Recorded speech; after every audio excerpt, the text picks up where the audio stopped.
Avengers!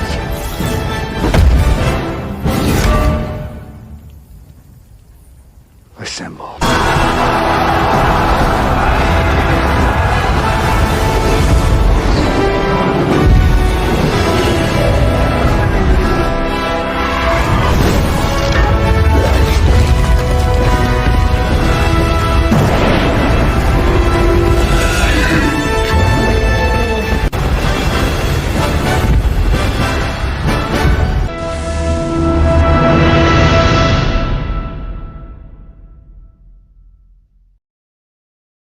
Hey everyone! Welcome back to the channel. It's the Preventers here, guys, and welcome back to another Marvel Feature 5 video.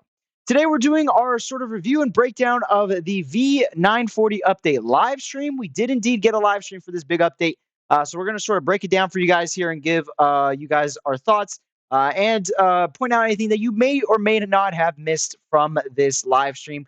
It was actually pretty good. Couple little mishaps, but otherwise it was pretty smooth. So let's dive straight on into it without further ado. So obviously we had to wait 15 minutes initially. So if you're watching this back, make sure to skip to 14:43 till it actually starts. So the transitions, I gotta say, let me make sure the quality's up here. The transitions, I gotta say, that they had, it's basically the same transition every time, was pretty good. Now I do gotta say that it was a little glitchy towards the end. But like right there, that transition is pretty sick, and I like that they added that. And then you get a little bit of the Marvel Feature Fight sort of sound in the background. So initially here, we just get the sneak peek played for us again. So just in case no one had seen it yet, there was a sneak peek. And then there's 3RL back. And he's actually had his hair bleached, so that's pretty cool. And they had the whole sort of banner thing down now. They even got some character models that are floating next to him. So yeah, every sort of live stream it seems to get better and better. They even have their Facebook and Twitter now down here. So yeah, they've added a lot recently.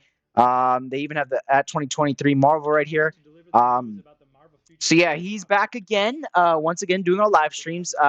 He's getting a lot smoother with it. And I'm honestly glad to see that he's still going. Because obviously we before had David and Kim, and they're no longer here anymore.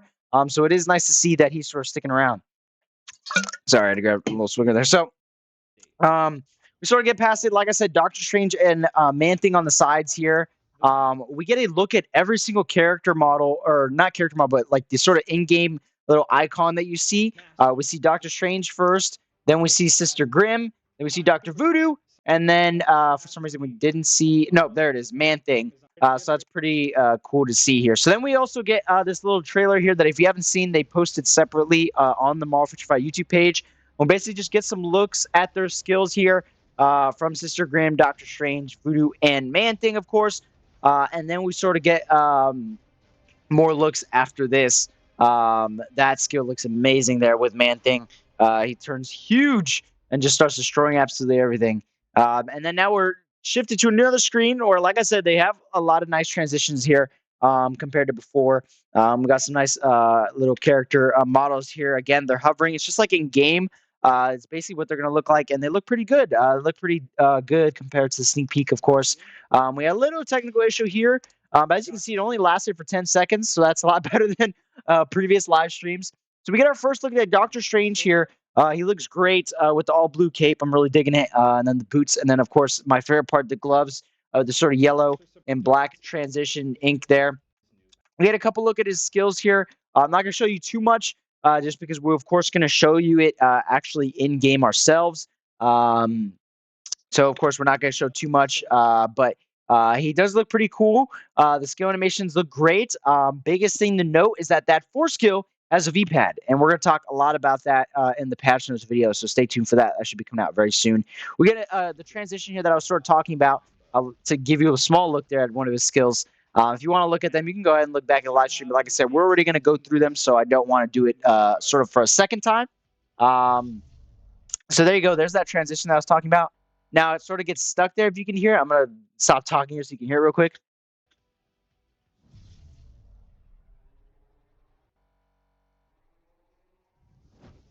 It like stutters there. I don't know if you can hear it. I don't know if the volume's loud enough, but you can hear it. It sort of goes. So that was kind of unfortunate. Every time they did the transition, it sort of glitched. But otherwise, like I said, it's pretty clean. So then next up, we got to look at Sister Grimm. She's, of course, going to tier 3. The uniform looks great in game, especially the staff. It's glowing. It reminds me a lot of one of Dormammu's Soul of the Fault line when you're fighting him in GBR. I thought that was a pretty cool looking staff there. We got a couple look at her animations here. And then, of course, we get that transition again. And then we take a look at her skills in game. So, yeah, of course, she's going to be tier 3 from Runaways. If you look at Doctor Strange uniform, his is called From Death of Doctor Strange, which is, of course, the comic that his uniform is actually derived from. So that's pretty cool to see. So we'll give you a look here at one of her skills. We'll give you a look at the tier 3. Like I said, I just don't want to repeat because you're going to see them in the next video or the next 2 videos very soon. So I don't want to sort of repeat it. But we'll give you a quick look just because it is pretty cool to see. So yeah, she just kind of grabs the staff and just summons a ton of icicles and other junk, who knows what else, to just sort of pour down rain on you. Then we get Dr. Voodoo. We got a cool look at his new uniform as well. It's giving me a lot of Halloween vibe because of the orange sort of vest. It looks pretty nice. So then he's also got the staff, of course, and that's what we're sort of seeing a lot of. The strings here kind of look real cheapy, but his stick is made of wood, so it kind of makes sense for Dr. Voodoo here. We also get that transition again. He is a transcendent, of course, with Man-Thing. So this is not something that I had thought about. I don't know why I assumed Man-Thing was just like I kind of forgot what he'd be going to, but it does make sense because I was saying it'd be really interesting to see who Doctor Voodoo gets to transcend it with, and it makes sense that he gets it with Man-Thing. Man-Thing is of course going to try Transcended. We're not gonna have to wait for him to go to tier 2 and then go to Transcended, which is really awesome because we had to wait for that with some previous characters, which is kind of annoying. But I'm glad that we're sort of getting straight into the Transcended with him. And more news on him very soon. So let's go ahead and skip through. So yeah, of course, we look at all the skills again. Like I said, we're already going to see this. His battery actually went to 20% there. I don't know if you saw. So that was pretty funny. I was wondering if it was going to die midstream. We get all the practice combos, which will show you as well when the update drops. And then we got our first look at Man-Thing. And oh my gosh, his character model is huge. And he looks great in game. I can't wait to see it on, obviously, my account. See how he looks. I think we'll definitely transcend him. We're going to get Doctor Strange up to level 80, of course, as well. We're probably going to skip on Sister Grimm and Voodoo unless I have the extra crystals, but we need some more crystals. So I'm probably just going to get these 2 characters. And obviously, Doctor Strange is the only one that I actually have to buy a uniform for.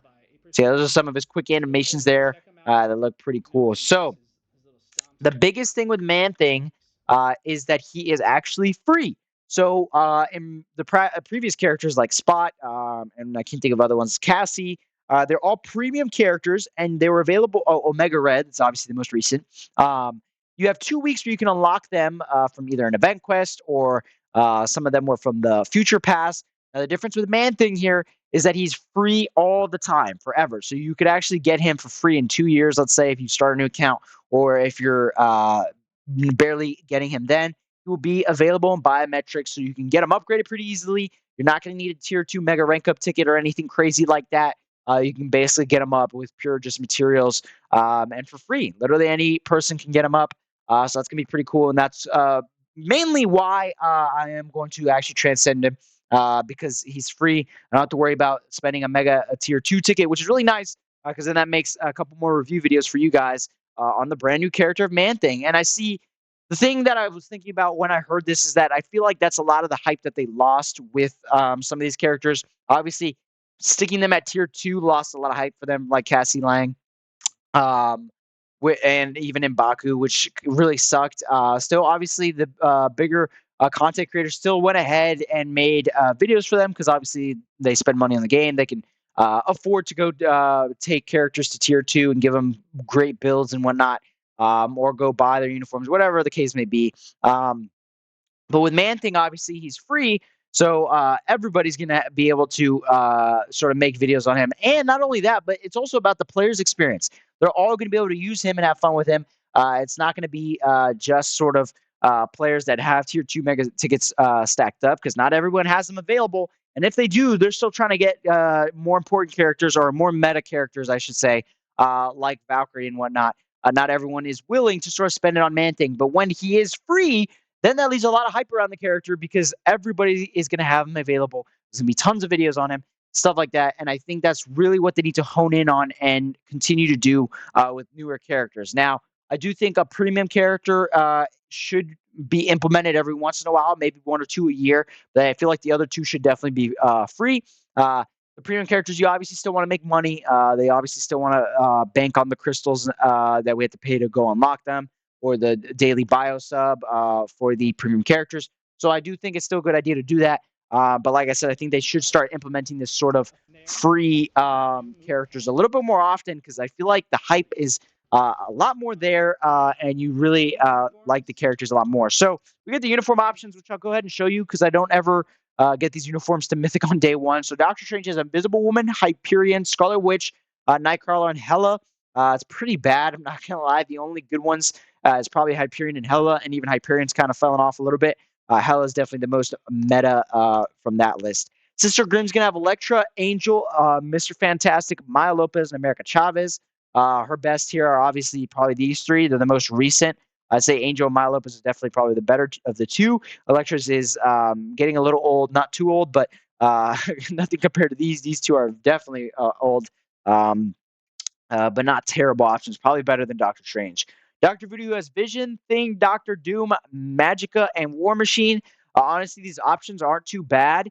The worst one is probably Magica, just because it's the older uniform, but the rest of these are the most recent uniforms that these characters have. So he's actually pretty set on his uniform options. They're pretty nice, actually. I'm not going to lie. So then next up, he talks a little bit here about a new sort of team-up collection, a new sort of in-game sort of system where you can get actual more bonus sort of stats. So how it works here, I'll sum it up real quick, but you can go ahead and watch this back, like I said, if you want an explanation. And I'm sure we'll talk about it in the patch details as well.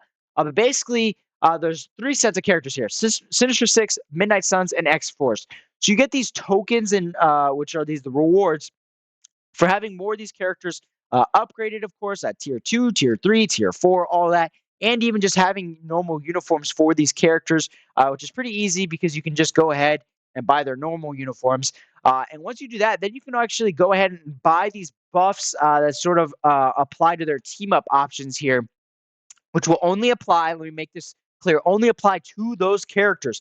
So it's only going to apply to Doctor Strange, Blade, Moon Knight, Ghost Rider. It's not going to apply to the rest of your account.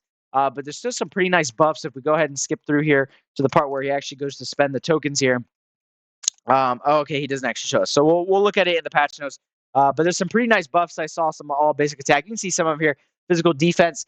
Some pretty good stats here that are going to help boost these characters' damage, which is going to be really important for Moon Knight and ABX, of course, and Tier 4 Doctor Strange and War Boss and ABL. Of course, Ghost Rider, if he does get Tier 4, which putting him in there might be a sort of hit at a Tier 4 Ghost Rider mid-month, which would be awesome, but we'll have to wait and see.